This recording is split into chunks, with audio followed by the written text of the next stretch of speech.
دي د خپلو بچو حفاظت وکړئ.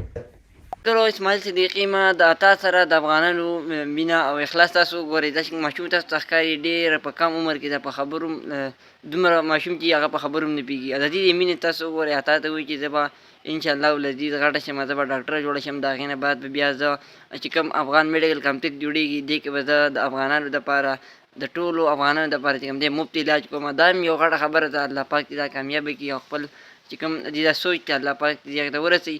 نو عطا بهي چې کوم دی ډېر زیات ښه انسان دی. هر څوک چې کوم خبرو کې نو عطا سره خلک ډېر زیات مینه کوي او چې کوم کار عطا اراده کړله دغه د هسپتالو انشاءالله دا به هم زر تر زره جوړ شي. عطا چې کوم دی ته پته ده عطا بهي چې کوم دی د یورپي ملکونو نه راغلی خپل وطن خپل خوږ وطن افغانستان ته او هلته کې بیا تاسو کتی شئ چې راغلی په ډایرکټ لاړو د تورخم باډر ته کوم افغانیان خلک چې را روان دي هغو د استقبال لپاره. نو هغو دپاره استقبال چې کوم خوراک سامان او مکمل سامان